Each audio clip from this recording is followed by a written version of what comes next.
All right, we got ourselves a 1v1 here, some Skaven on a high elf action, bringing it in deep from down low. Let's take a look at what we got dealing with here. So I went with a kind of a Skaven artillery build of sorts, right? So we've got 2 Plague Claw catapults, a lovely warp lightning cannon here. These things can be really great for a lot of the high elf. I'm actually going to pause this so we don't miss any of the good action. Any of the high elf larger monsters, some of its high value targets such as its lords, stuff like that. We've got 3 units of rat ogres here. Now I actually really enjoy rat ogres. They are only 800 points. They're very fast. They have great AP values. They have frenzy. They're really good at cracking open some of the heavy cav that you're going to deal with, especially with a high elf front line. Well, I guess backline on that matter.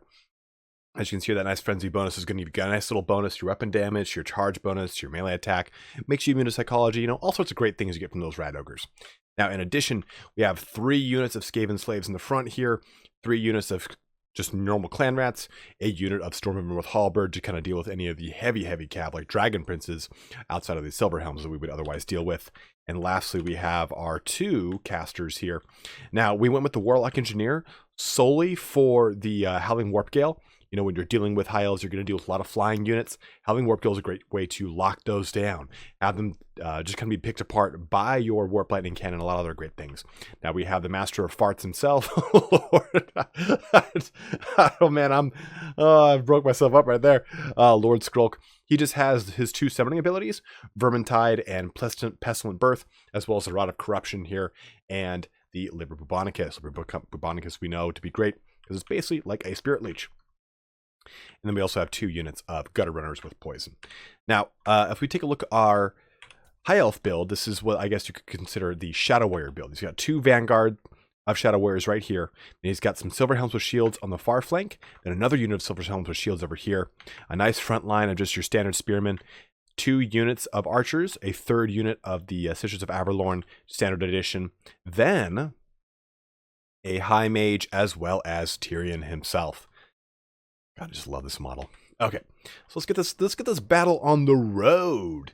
So really, the way you're really supposed to use this build, oh look at that, just unending death, is the Plague Claw Catapult should really focus on the majority of the High Elf line. The Plague Claw Catapult is extremely potent against High Elf infantry. As you can see, the Shadow Warriors are a pretty bad example here, but nonetheless, it still did quite a considerable amount of damage shooting into them heavy. Like, we're going to be using those Warp Lightning Cannons. We're going to switch them off of the Shadow Warriors and onto the Silver Helms.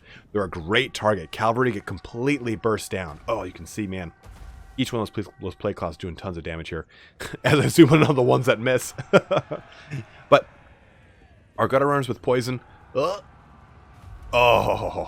Our Gutter Runners with Poison, what they're really going to be doing here is slowing down those Shadow Warriors, getting some initial skirmish damage into them.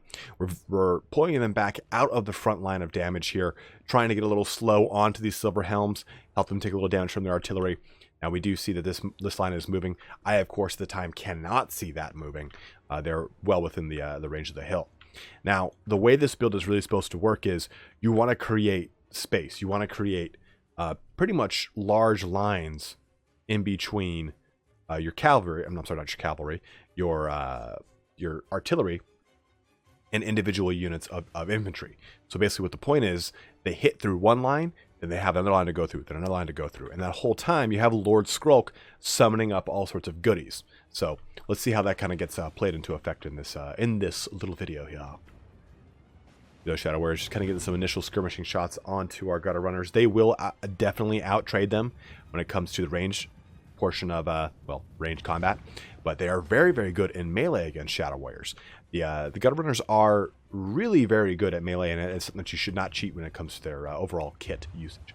Now we're pulling our Rat Ogres to the left here, trying to get over to absorb some of the charges of those Silver Helms. We got another one moving over to the right to kind of help position and defend this flank against these 2 Silver Helms. Still keeping our Warp Lightning Cannons on those Silver Helms, keeping damage out to them, moving our Plague Claw Catapults over in range to start firing onto those archers. We want to make sure we knock those archers out fast because their 160 range is going to just put, oh look at this, pin cushions into our Skaven slaves here. Now, we've absorbed one of the charges with our Skaven slaves, and we're pushing our Rat Ogres into those Silver Helms. You can see the Silver Helms are taking a substantial amount of damage here. That AP is going to knock apart their armor real fast like. pushing up Skrulk and the Warlock Engineer. Just the Warlock Engineer at this point is going to be used more to anchor leadership. We don't have any flying units to take advantage of. Silverhelm's charging into the halberds there. That's not a great target for them. Halberds kind of acting as a screen against those plate clock catapults here. I'll slow this down just a little bit more here. I mean, you can see that the plate clock catapults are working great, right? We got the Shadow Warriors down pretty far. We're starting to hit into these archers. Both these unit of archers are being targeted. We have another unit of Sisters of Avalorn that is now being targeted by our plate clock catapult. But we see that our Rat Ogres are being used to great effect. They're pushing into the Silverhelms, knocking them out. Now, we are in a dangerous kind of maneuver here. We've summoned up some clan rats to help attack the back line of the spearmen. And we have him a little too close to Tyrion. It's pretty dangerous here, and Tyrion's going to be using his, not Fire Fang, but his fire ability here. See how this goes off. Roasting some Rat City there. Oh, completely decimates that entire unit. And I'll be honest, I didn't see that during the actual fight. Shadow Warriors really doing still a crap ton of damage from that long range. Gutter Runners trying to get in the back of those spearmen, doing some damage here. But you can see Tyrion is on the loose. He is going after Lord Skrulk hot and heavy, like jumping up and into him. Lord Skrulk popped Rod of Corruption here. As we can see, that's going to be doing a substantial amount of debuffs to them. Does a little bit of damage. Also, does a little bit of, has a high chance to be resisted. Okay. And Skrulk getting off a Pestilent Birth to summon up some Plague Monks. Those things are going to go great against this Archer backline here. Now, it's going to be a matter of really pulling out Lord Skrulk. He is in a very bad position here. Tyrion is on the pursuit, looking to catch some rat kebabs. Oh, man. That Plate Clock Catapult is going to rip up some archers right there. Oh, just misses them. And as we can see here, Tyrion coming for that ass, going right for Skrulk. He just barely gets screened out by those Rat Ogres, and he unfortunately shatters and routs off the table. He is hit by Arcane Unforging by the High Mage, which is a really great ability to bring right here. It's a really good kind of anti-Skrulk ability. But Tyrion is now charged by Rat Ogres, Skaven Clan Rats, and Storm Vermin here. A really great target for them. You can see that there's still quite a bit of damage being poured out from those Plate Claw Catapults. It's really the crux of this entire build. Now, I do have a bit of a power issue here, right? With Lord Skrulk gone, I do not have Liber Bubonicus to really help burst down someone like Tyrion or even the High Mage.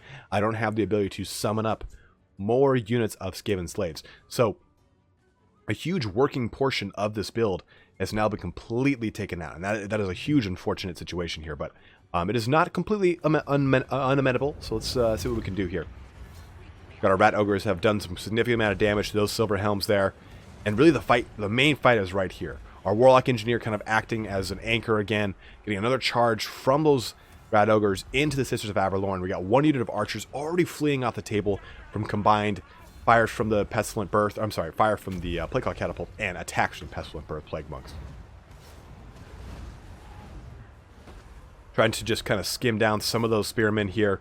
Trying to really get up in Tyrion's face. He does have Stand Your Ground and Foe Seeker popped. He's probably used Riposte just for earlier before this. It seemed that he was facing two pretty terrifying targets. But Tyrion is really holding the line here. But for the most part, the High Elves don't have a ton left. They do have three good health units of Spearmen and one pretty good one right here. But their backline's pretty shot up. You have the Sisters of Avalorn that are really still doing quite a bit of damage here, but I have all of my artillery still firing pretty firm. We have some quote-unquote reserves in our Clan Rat Spears here that can help to get and muck up some of these Silver Helms. And, you know, big thing with Skaven, you will have them coming back and forth from the whole entire battle. You can see them kind of rallying and coming forth as their scurry away mechanic, which means they run away faster when their leadership does break. And here's the big line here, right? He's getting those Storm Vermin, trying to hold the line. Tyrion charging headlong into him. Getting those Rat Ogres right onto Tyrion. We're trying to pop Tyrion as best we can. You can, I think at this point I did. Oh, no. That's not yet. The Warp Lightning Cannons, yeah, there we go. We'll now focus on Tyrion, trying to focus him down as fast as possible. But man, look at those Sisters of Avalorn just shooting across the way into those Clan Rat Spears, skewering them with their holy fire blue lasgun bolts of death. You've got the Shadow Warriors kind of squaring off against some Clan Rat Spears over here. Plague Claw Catapults pouring into them as needed. They still have a high mage, so they still have quite a bit of utility in that high mage as well. Oh, ho, ho, ho. Tyrion just roasting more of my rats there. It did quite a bit of damage to his units, but really a ton to mine. It just completely broke the clan rats, the storm vermin, and the rat ogres all at once. And you can really see that did quite a bit there. Now, though, a lot of his infantry is very well beat up. And it's looking pretty grim for me, but also not so great for Green, our high elf opponent. Pulling in more of our reserves here. Tyrion just kind of getting up in that ass, using stand your ground, really holding true, but he is taking a lot of shots from that warp lightning cannon, and we still have plague claw catapults firing into the Sisters of Averlorn. So if we can knock out those Sisters of Averlorn and Tyrion, we will be in good shape. This battle is not over just yet. We can hold on by tooth and rat tail, whatever that excuse me, whatever the hell it is. Oh, plague call roasting through into Tyrion's face. Now the big thing here is, does Tyrion have Heart of Averlorn? If he does, that's going to make this a very, very, very tough fight, because he'll go from this much health to a lot more health. Barely hanging on here. We got a rear charge in from those silver helms onto our plague claw catapults, which is good because it wasn't our... Oh no! Tyrion's health just jumps up a ton. And there it is. Both plague claw catapults are now completely destroyed, and our warp lightning cannon is being overrun. And you can see the majority of my army is now in ruin. We do have our warlike engineer, and we have our storm vermin trying to come in here to do some final damage to Tyrion. I mean, the warlike engineer does have AP at 280, but you can see army losses are kicking in, and unfortunately, the high elves win the day. But you can see that this was a very close fight, even losing a huge portion of the mechanics of this build, in which were Lord Skrulk. If Lord Skrulk had made it through the fight, he actually would have been able to deliver the pressure in the backline that was greatly needed. As you can see, 42 kills from the Sisters of Averlorn. The archers weren't able to do a ton. Only 16 kills, or 26 kills, on a chaff army such as the Skaven is a great, great example of a backline unit that did not get to kind of come to the fore. But 42 kills from the Sisters of Averlorn is pretty monumental. Nonetheless, though, 180, 150, and 93 kills from the Silver Helms, mainly used against Skaven slaves, though. That was the big point of the Skaven slaves, is to absorb charges from Cav, use rat ogres to go in and kind of ruffle stomp them a little bit, and use those plague claw catapults to help destroy some of the infantry or the warp lightning cannons to knock out the Cav. And you can see 88, 70, 81 kills. They were put to good use there. So this is a very fun build. I definitely recommend it here. Turin kind of coached me through how to build this and pretty much how to use it, and it's a really cool one.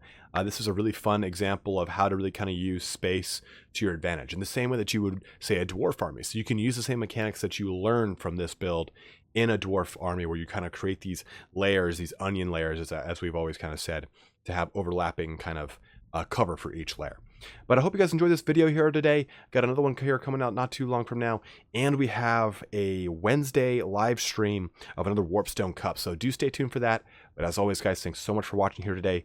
Don't forget to comment, like, subscribe, all that action. But have a good one, and take care.